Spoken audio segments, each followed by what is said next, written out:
పచ్చ batch rowdyism అన్నటువంటి వార్తని హైలైట్ చేసింది.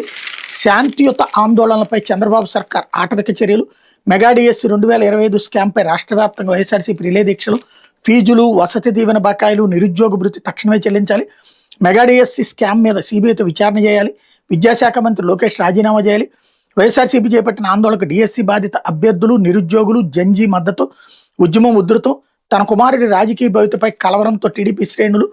పోలీసులను ఉసిగొల్పిన చంద్రబాబు, బాబుని కలిసిన మర్నాడే విజయవాడలో రెచ్చిపోయిన టీడీపీ ఎమ్మెల్యే బోండా ఉమ, విజయవాడలో మల్లాది విష్ణు నిరసన శిబిరంపై కోడిగుడ్లు విసిరి బాటిల్లో తెచ్చిన మూత్రం పోసి రెచ్చిపోయిన పచ్చమోక, దీక్షా శిబిరం టెంట్లు లాగేసి రాళ్లు, కోడిగుడ్లు, టమోటాలతో దాడి, గూండాగిరిపై చోద్యం చూసిన బెజవాడ పోలీసులు, రాష్ట్ర వ్యాప్తంగా కాకీలాండతో రిలే దీక్షలపై రౌడీ ముక్కల దాడులు, విజయవాడలో వైఎస్ఆర్సీపీ దీక్షా శిబిరంపై టీడీపీ ముక్కలతో దాడి చేసి టెంట్లు పీకేస్తున్న ఎమ్మెల్యే బోండా ఉమ, వైఎస్ఆర్సీపీ మాజీ ఎమ్మెల్యే మల్లాది విష్ణు మీద టీడీపీ జెండాతో దాడి చేస్తున్న మోక అన్నటువంటిది హైలైట్ చేశారు. లేకపోతే ఇక విద్యా, వైద్యం, ఇక ప్రైవేటుకే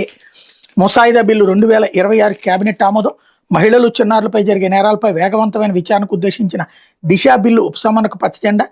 టీడీపీ కార్యాలయాలకు 2 జిల్లాల్లో మరో 4 ఎకరాలు, గుంటూరు జిల్లా మోతరకలో రైల్వే లైన్ కోసం ల్యాండ్ పూలింగ్లో 2344 ఎకరాలు, శాసనసభ హైకోర్టు భవనాల కన్సల్టెన్సీ ఫీజుల కింద 206 కోట్లకు ఓకే, మీడియాకు మంత్రి పార్థసారథి వెల్లడన్నటువంటిది హైలైట్ చేశారు. అయితే ఏపీలో దిగజారిన శాంతి భద్రతలు, కక్ష సాధింపు చర్యల కోసం పోలీసు వ్యవస్థ, చట్టాల దుర్వినియోగం,